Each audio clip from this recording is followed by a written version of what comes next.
Oke ya, selamat pagi, siang, sore, atau malam ketika kalian menonton video ini.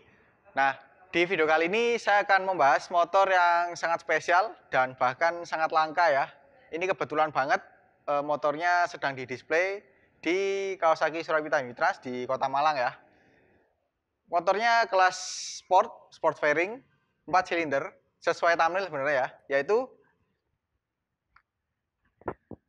Kawasaki Ninja ZX 4RR. Nah, di sini saya akan bahas review lebih mendetail ya. Apa-apa saja sih, terutama yang membedakan dengan yang versi 250 cc-nya.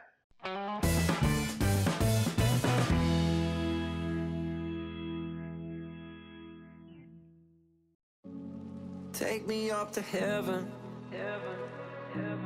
Yeah, she got me reaching still. Nothing to stop me falling. Who knew that looks could kill? I don't wonder why I'm breathing heavy like the weight of it's on my chest. On my chest. Cause it ain't no lie, I need it more than any metaphor could express. Nah, jadi seperti ini ya tampilan dari ZX 4RR. Dan ini cuma punya satu warna ya, warna KRT Edition 2023. Dan secara desain ini sangat mirip ya dengan yang 250 cc, bahkan bagi orang awam pun kita nggak bisa membedakan mana yang 4RR, mana yang 25RR. Karena dari warnanya benar-benar sama loh. KRT Edition perpaduan warna hijau, kemudian warna hitam glossy ya, dan ada detil-detil warna merah seperti ini. Oke, kita lihat dulu dari yang depan ya. Nah, untuk yang depannya seperti ini. Nah, kalau kita lihat dari sini ya, ini benar-benar nggak ada bedanya sih dengan yang 25RR. Jadi dia pakai warna dasar hijau seperti ini, hijaunya Kawasaki ya, khas banget. Kemudian ada stripping, perpaduan warna hitam, merah, dan juga putih seperti itu. Dan karena ini bisa dibilang super sport ya untuk 4 silinder. Jadi untuk tempat masuknya angin ke ruang bakar itu ada di sini, di depan. Jadi dengan penempatan seperti ini membuat tangkapan udara itu semakin maksimal ya. Kemudian untuk lampunya kita lihat dia juga sudah full LED. Jadi beda dengan ZX 25R yang generasi pertama ya. Ini sama dengan yang generasi kedua. Jadi dari lampu DRL, lampu dekat, lampu jauh, dan sein itu juga sudah LED.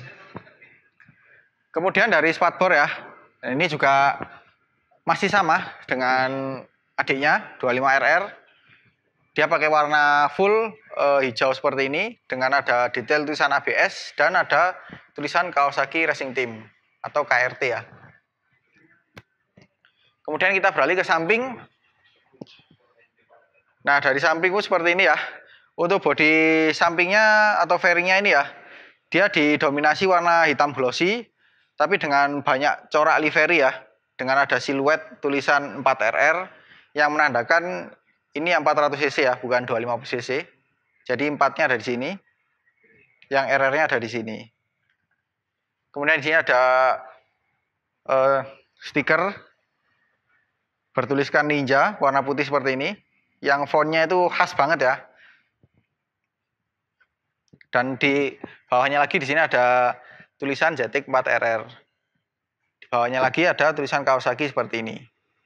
Lalu juga ada detail stripping ya, perpaduan hitam, merah, dan juga putih.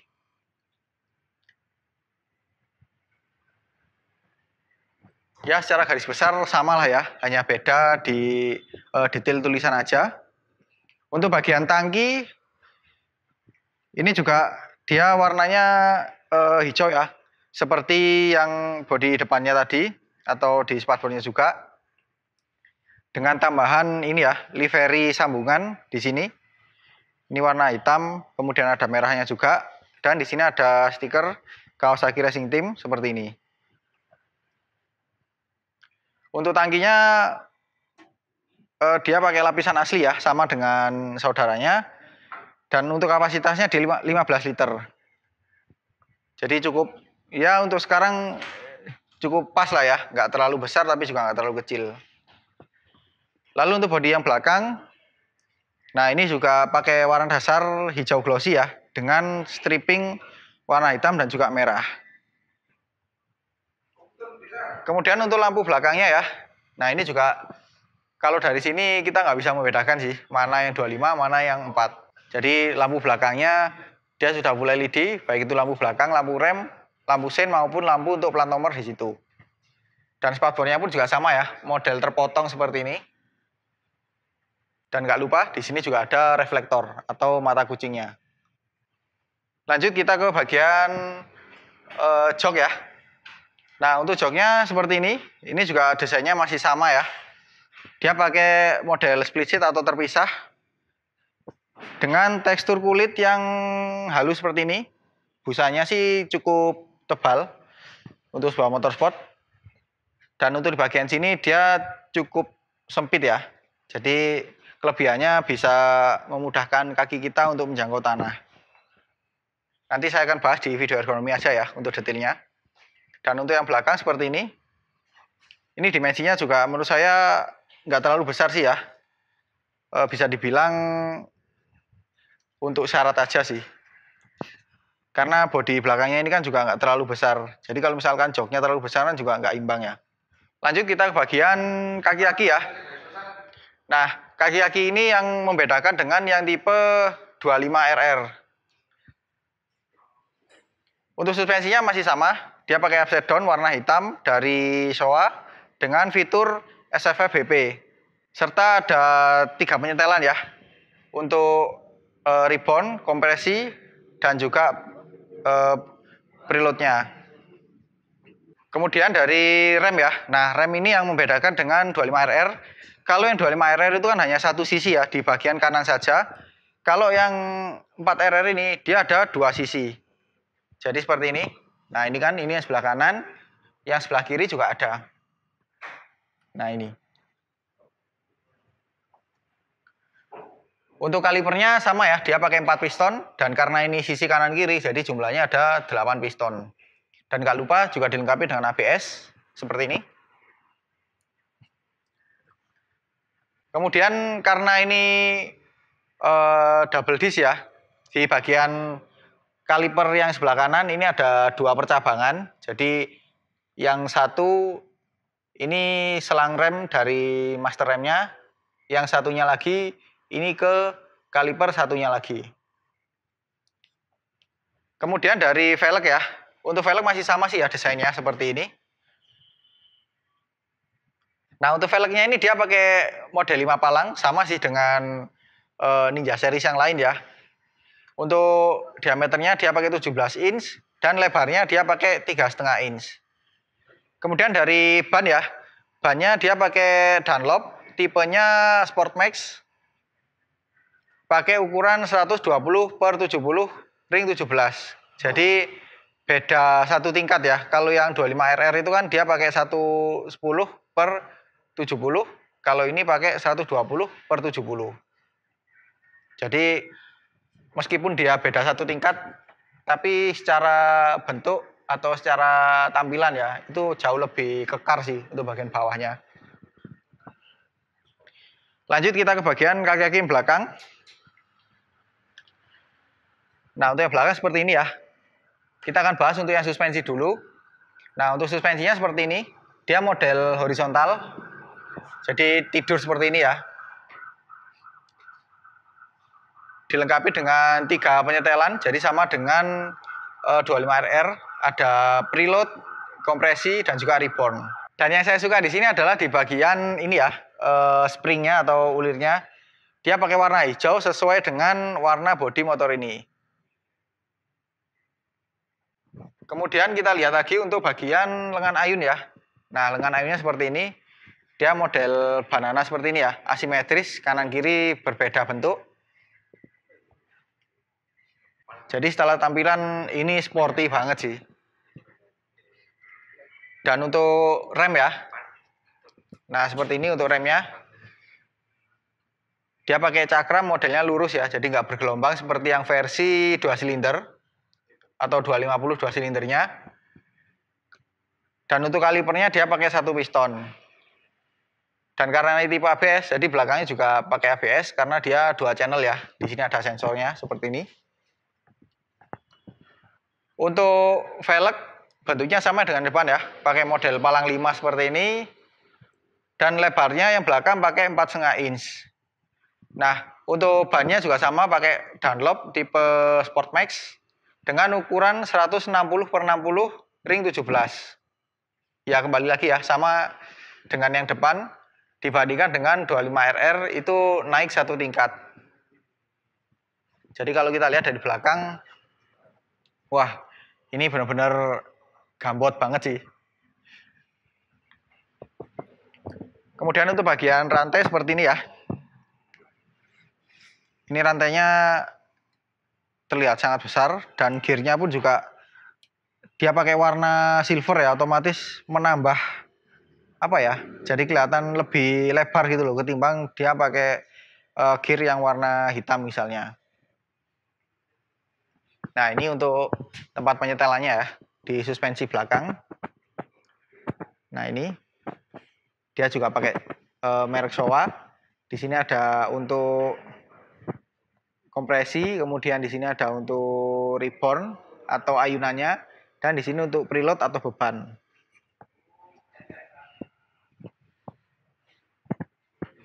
Dan detail lagi adalah di bagian list stiker di velg ya.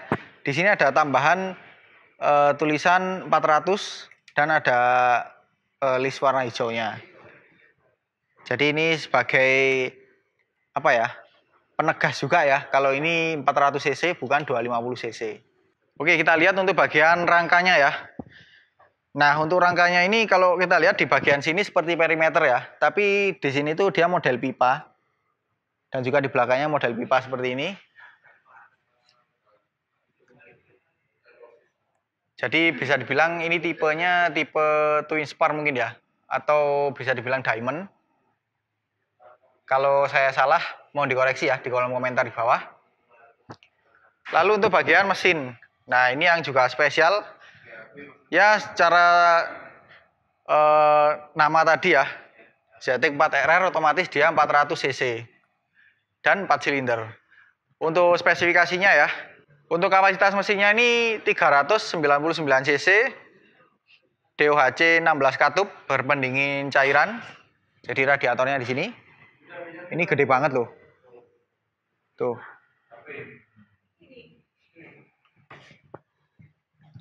Dengan tenaga 77 PS di 14.500 rpm dan torsi 37,6 Nm di 12.500 rpm.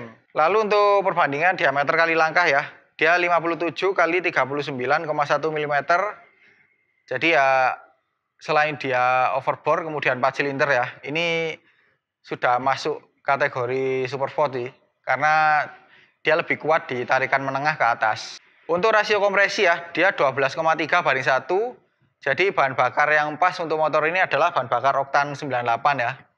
Itu yang direkomendasikan. Tapi kadang ada yang pakai 95 bahkan 92. Tapi kalau 92 kurang masuk ya. Lebih pas 95 atau lebih bagus lagi 98. Untuk transmisinya dia 6 percepatan ya.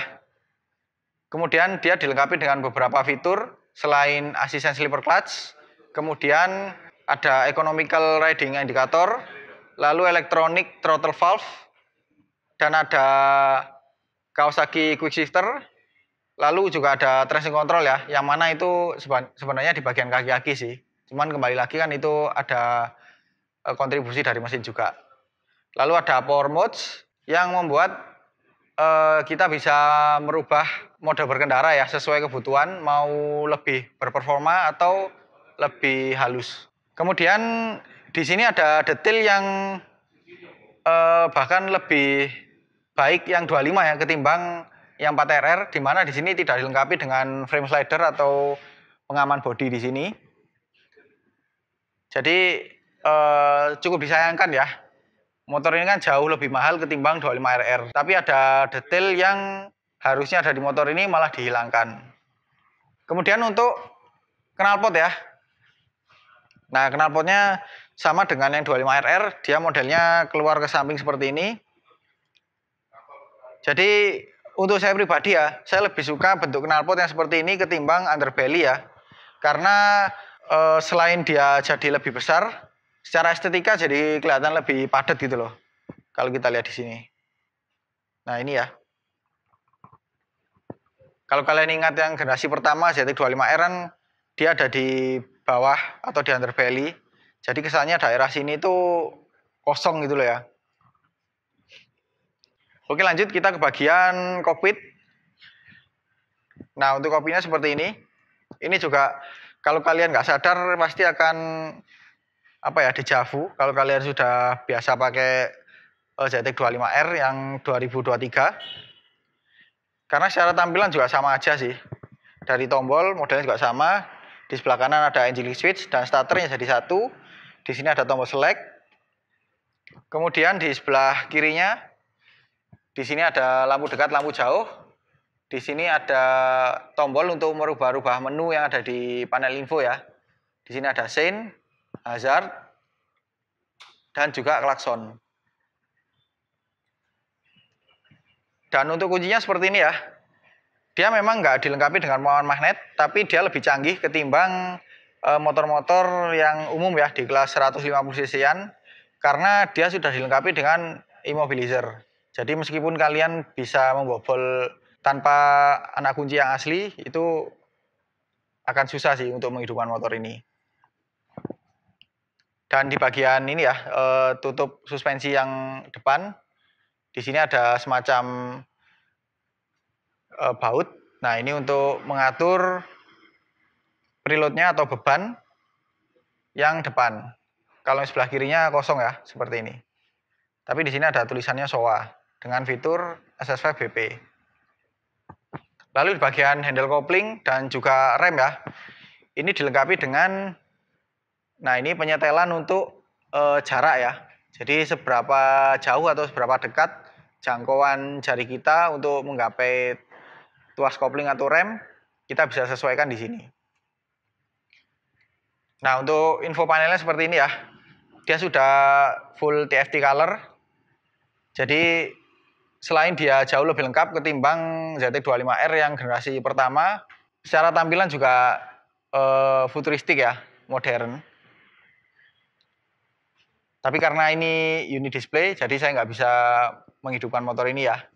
Cuman kalian bisa nonton reviewnya yang dulu, saya kan pernah bahas yang ZX25R yang warna hitam ya. Itu dulu bisa dihidupkan. Nah, kalian bisa tonton di situ info apa aja yang bisa ditampilkan. Yang jelas sih untuk fitur yang terbaru bisa dikoneksikan ke smartphone ya. Jadi lebih fleksibel dan lebih mendetail info yang ditampilkan di situ. Kemudian detail lainnya masih sama ya. Dari hand gripnya modelnya seperti ini, khas Kawasaki. Kemudian dari windshield ini juga sama. Spionnya juga sama, bisa dilipat seperti ini, dan peletakan plat nomor seperti ini. Ini ada tulisan sold ya, karena ini sudah dibeli oleh orang. Dan motor ini kan sempat jadi viral gitu loh, karena tiba-tiba muncul 400 cc. Dan untuk harganya ya, bagi kalian yang domisilinya di Jawa Timur, harga on the road Jawa Timur adalah 251 juta rupiah. Jadi menurut kalian dengan harga segitu, dengan motor yang bisa dikatakan hanya 400 cc ya, apakah cocok? Kalau menurut saya sih ya, biasanya motor-motor yang harganya sudah menyentuh ratusan juta itu harga bukan masalah sih buat kalian yang misalkan hobi motor ya. Karena kadang hal yang tidak rasional pun juga harganya jauh lebih mahal. Katakanlah motor-motor klasik yang bisa dibilang nggak punya fitur, tapi harganya bisa selangit. Ya, itu salah satu kelebihan dari motor-motor yang harganya sudah menyentuh ratusan juta ya. Oke, jadi seperti itu ya untuk video kali ini. Bagi kalian yang ingin langsung motor ini ya, atau mungkin kalian ingin inden, kalian bisa kunjungi Kawasaki Surabaya Unit Trust di Kota Malang ya. Ini kebetulan saya dapat kesempatan sih bisa lihat langsung unit display motor ini. Ya secara desain sama sih ya, nggak ada bedanya dengan 25RR, hanya beberapa detail yang membuat motor ini jadi jauh lebih kekar, lebih bertenaga juga, terutama bagian mesinnya. Oke, sekian dulu untuk video kali ini. Kalau suka dan video ini jangan lupa di like. Apabila ada pertanyaan, kritik, atau saran silahkan komen di bawah. Share juga ke sosial media kalian apabila video ini bermanfaat. Jangan lupa subscribe untuk mengikuti video-video terbaru dari saya. Nyalakan juga tombol loncengnya untuk mendapatkan notifikasi video terbaru dari saya. Follow juga Instagram dan TikTok saya di @mojobibi. Terima kasih telah menonton dan sampai jumpa di video selanjutnya.